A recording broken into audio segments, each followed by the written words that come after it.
Hey beautiful people, it is your girl Ahlume Mqonci. If you are new to this channel, thank you for joining me and kindly subscribe to become part of this family. I am sure you are going to love your stay, and if you are a returnee, welcome back. I see you and thank you for coming back by. I am so excited because I am introducing a new segment to my channel. I thought it would be fitting for me as a professional nurse to give you guys some medical advice or information, whatever you guys want to know.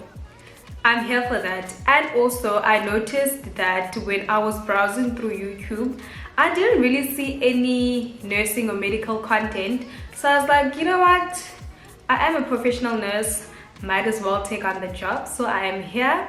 The new segment is going to be called Sister Talks, and I thought the name would be fitting because I am a sister, because I'm a nurse, and also I feel like I'm a sister to you guys, or the advice I would be giving is like we'll be having a sister talk, you know, like you're talking to your sister.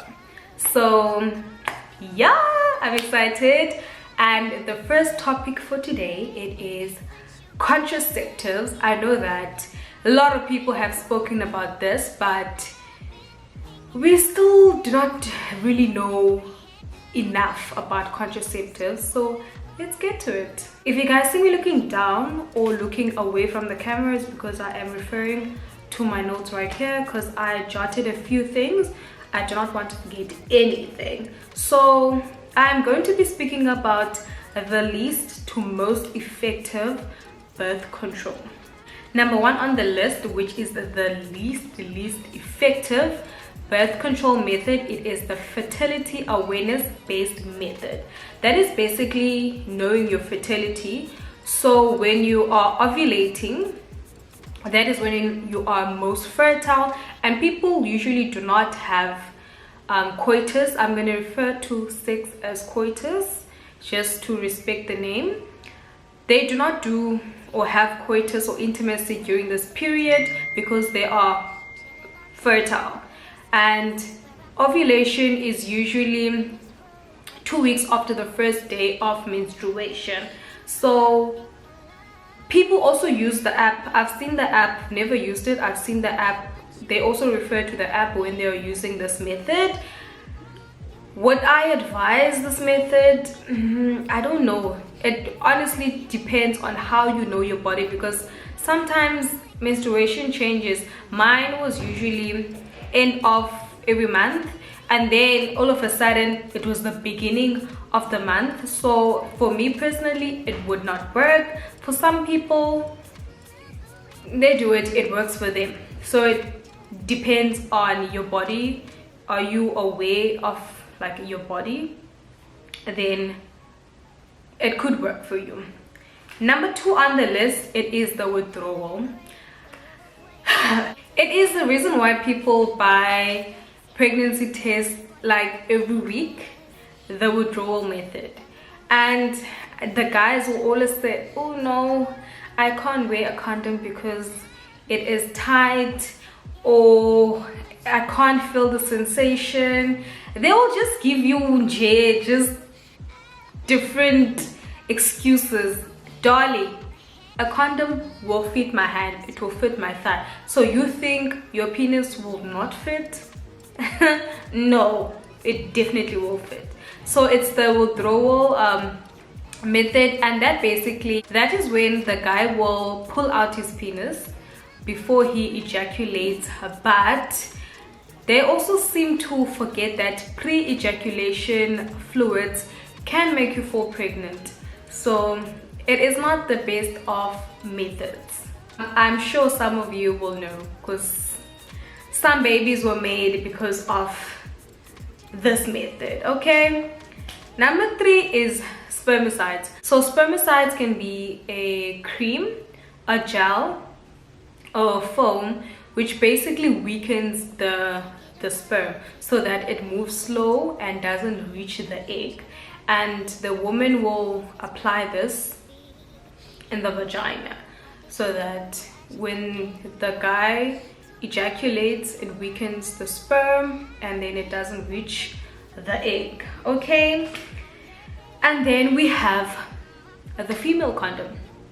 So the female condom is said to be less effective than the male condom, and condoms are the only contraceptives that prevent STDs.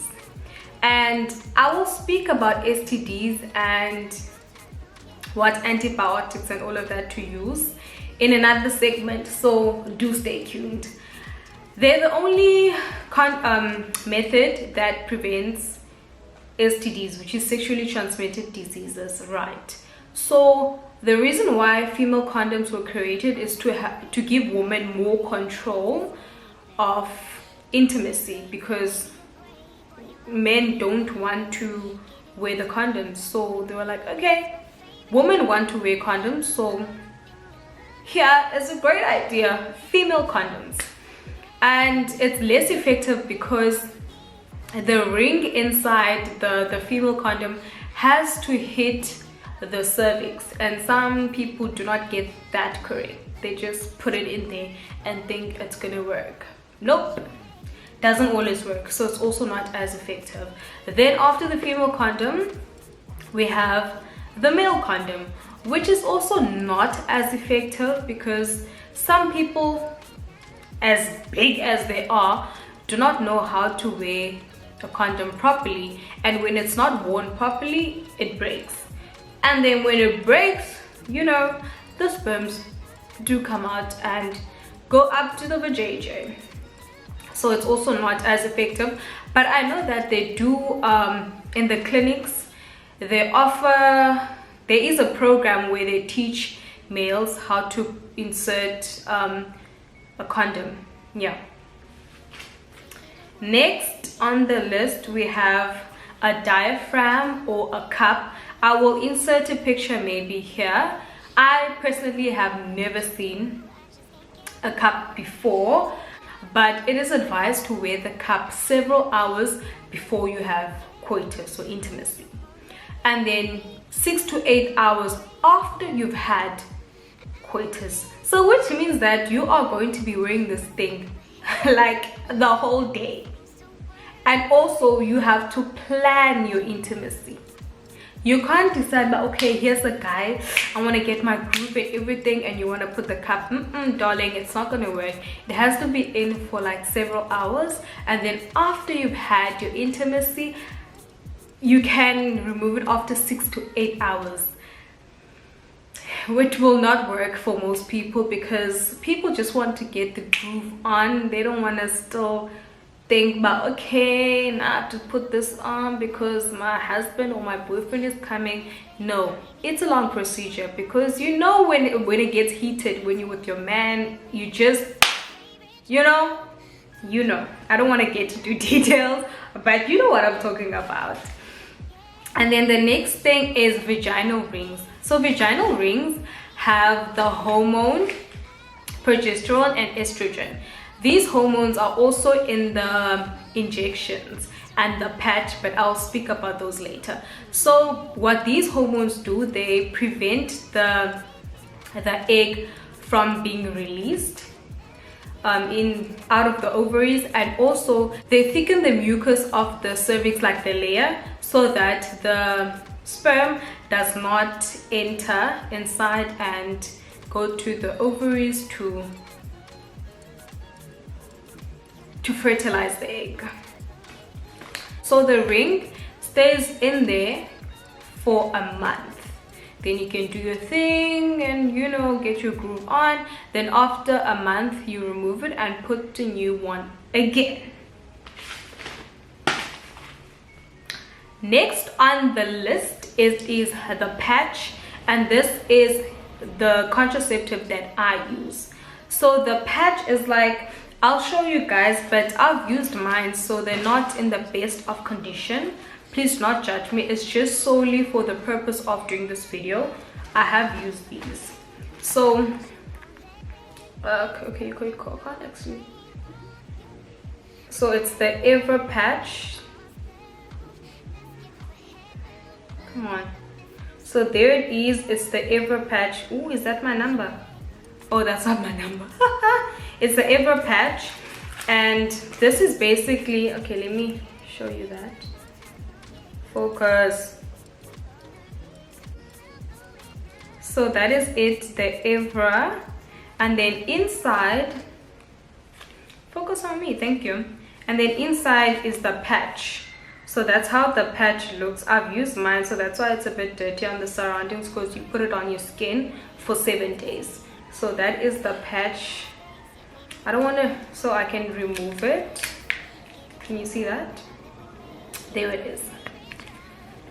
So that is the patch, and also it has the 2 hormones which I previously spoke about, the progesterone and the estrogen, which are the hormones that thickens the mucus so the sperm doesn't get to the egg. It also prevents the egg from leaving the ovaries. Okay, the reason why I use the patch is because I feel like for me it doesn't make me gain weight as the other injections that I used. So I used a lot of things before. Hey, I used the pills, I also used the injection.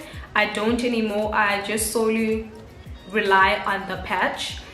The patch doesn't give me cravings, it doesn't give me an appetite, which means that I do not crave food. But with the injections and the tablets, they give you an appetite, and then when you have an appetite, you will want to overindulge, which is why people gain weight. It's not that when you use the injection you're gonna gain weight. No, it's just that it gives you an appetite, and when you have appetite you eat, and when you eat more calories than you burn, you are going to gain weight. We understand each other, right? So that is the patch. And also what I love about the patch is that it's less intrusive and very easy to use, because you don't have to inject anything, you don't have to take it in your mouth or whatever. You just put it on your skin. You can put it on your buttocks, you can put it here on your deltoid, you can put it on your stomach, you can put it behind you on your back, you can put it anywhere. So for the girlies who are hairy like me, it's a pain to take this off because it is so painful. It has some elasticity. So when I remove it, like sometimes it comes up with my hair. It's extremely painful, but I have to do it. I just have to suck it up. Yes. Next on the list we have oral contraceptives. So oral contraceptive, oh my goodness, there's many brands, but most of them will have estrogen and progesterone, the 2 hormones, and sometimes some tablets only have, I think, estrogen only, or is it progesterone only, but they only have 1 hormone, and then the others will have both of the hormones. So with the tablets, you take them every day, right? Every day, same time. So if you take it 8 in the morning, you're gonna take it 8 in the morning every day, and then if it's at night, you will take it at night. The reason why I say every day, or the reason a lot of nurses or doctors will advise you to take it every day at the same time, because so that you can like remember and you don't forget, because if you miss a tablet you might fall pregnant. So you have to take it every day. But with me, because I know how the tablet works, I didn't really take it the same time. So I would maybe take it today 8 o'clock, and then tomorrow 10 o'clock, and then as long as I've taken it. So don't think, oh my goodness, I didn't take it now at 8, so now I'm late, I'm gonna fall pregnant. No, still take your tablet. You won't fall pregnant unless it's like a day or 3 days later, then you only remember, oh, I'm on contraceptives, girl. And also people would advise to have like an alarm set so that you don't forget. But I didn't set an alarm because I would just take it in the morning whenever I remembered. I did not forget to take it a day, but I'll just take it whenever I felt like taking it, but preferably in the morning side. So it's up to you if you want to take it like the same time so that you do not forget, because the whole purpose of the time is for you to not forget. Otherwise, you don't have to take it every day at the same time. It can be 2 hours later, an hour later, but that's just my 2 piece. I did my own research, that's how I know that. But the doctors and the nurses will tell you same time every day. And so it's a month supply, right? You get a month supply. The tablets with the hormones are a 3 week supply out of that 1 month box, right? So the 3 weeks have the hormones, and then the 7 days, which is the last week, that's usually, some brands do not have the 7th week, there's nothing there. Or some brands will have the placebo tablets, which means it's basically just a tablet with sugar, there's really nothing, so that you still maintain that the time, you don't forget, you understand. Then we have injections, right? So with the injections, we have 2 types of injections. We have the Neristorate, which is 2 months, and then the Depo-Provera, which is the 3 months. Most people that I know of use the 3 months. With the 2 months, I think the clinics usually advise like the youngsters, like the teenagers, to take the 3 months, because I think it has less side effects than the 3 months. I used both, and believe you me, I gained weight because I had an appetite of a bull. I wanted to ingest everything around me.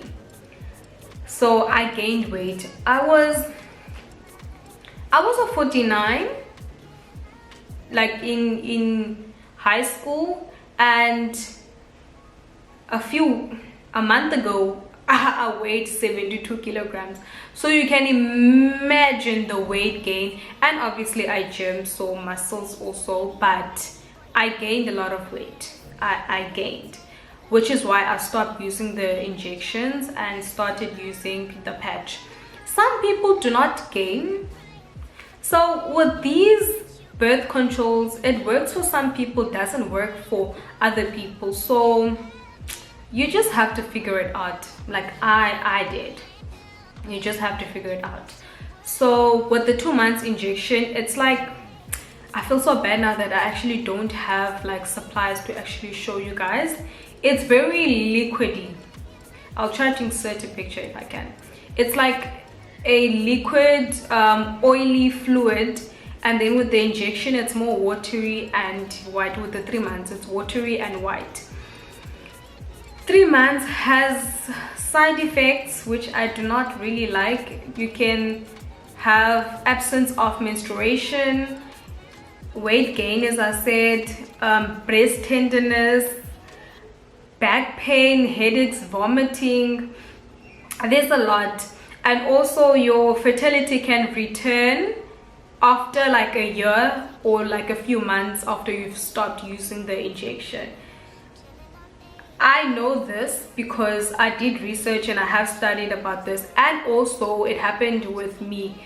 I remember I stopped using the injection for like 6 months and still there was no menstruation. I didn't get my periods. Only when I started using the tablet, the one that makes you get your period, I forgot the name now. I forgot the name, but anyway, I only got my periods after then, and I think that was like 8 months after stopping the injection.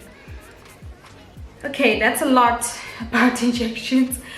Next on the list is the intrauterine device, which is the IUD. So IUD, we have 2 types. We have the hormonal IUD and also the copper T IUD. I think a lot of people are familiar with the copper T.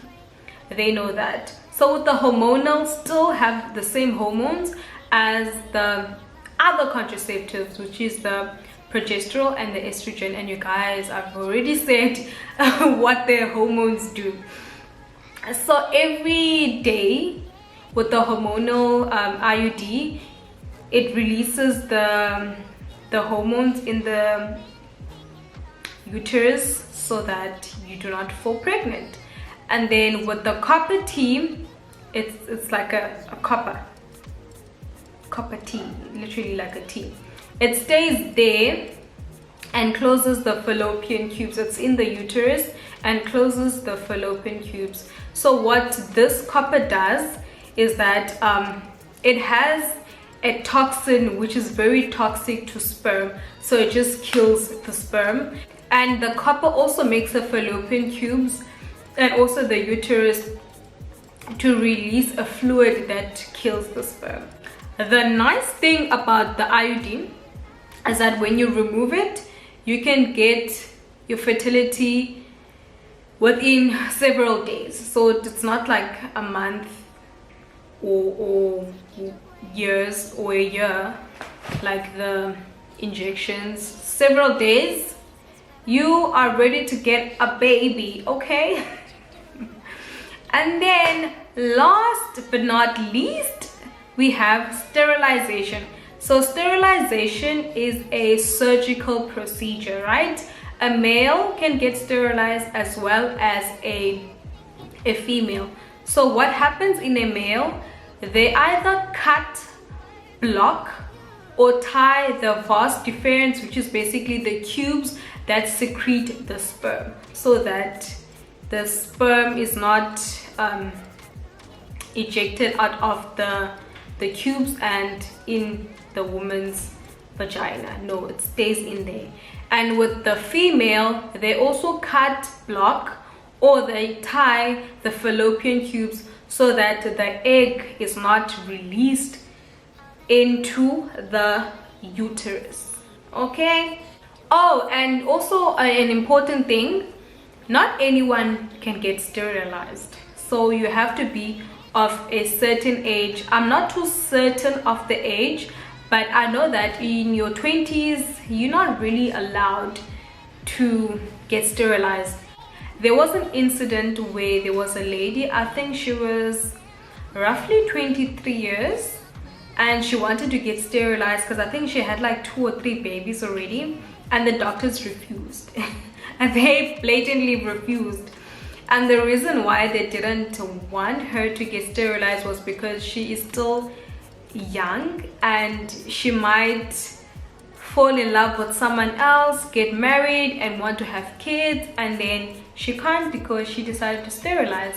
So they don't allow people in their 20s to get sterilized because life happens. You might not stay with the man that you're with currently, and yeah, they don't want to miss people's future. And I think that is, I don't know, it could be a good or a bad idea, because you could be 25 and have 5 kids and you want to sterilize. You want to tell me that you still want to add kids to 5? No. And then sometimes it's a good thing, because you might leave that guy, fall out of love with him, and then meet your soulmate and want to have kids with him, but you can't because you closed. So yeah, it's a win-win type of situation. That is the end of the video. I hope you guys learned something and you're gonna make good choices. And before you decide to get any contraceptive, do not be like me and be forward and decide to get whatever contraceptive. Please go to either a clinic or a doctor and sit down with them. They will give you advice according to your body and everything. They will explain everything to you. I just did my own thing because I was lucky to be working in hospitals and clinics where contraceptives were everywhere. So I just decided, I like this one, so I'm gonna take this one and see how it works. Do not be like me. It's not a good thing. Okay, hope you guys enjoyed the video. Please kindly like, comment what kind of videos would you like to see on the Sister Talk segment. Is there something you want to know? I will be doing the STD talk where I'll be giving you information, how you get it, but I'm sure most of people know how you can get it, but like information as in antibiotics to use, like the signs and the symptoms and all of that. Don't worry, I got you. While I was editing, I realized that I forgot to include the implant. So the implant is a 3-year contraceptive method. It goes on your arm. So if you are left-handed, they would normally put it on the right arm, and then if you are right-handed, they would put it on your left arm, which is your non-dominant hand. And it basically acts the same as the 3 months injection. So if you had side effects with the 3 months injection, you're surely going to have the same side effects as with the implant. It also has the 2 hormones, which is the estrogen and the progesterone, and fertility returns after a year or a few months. Bye.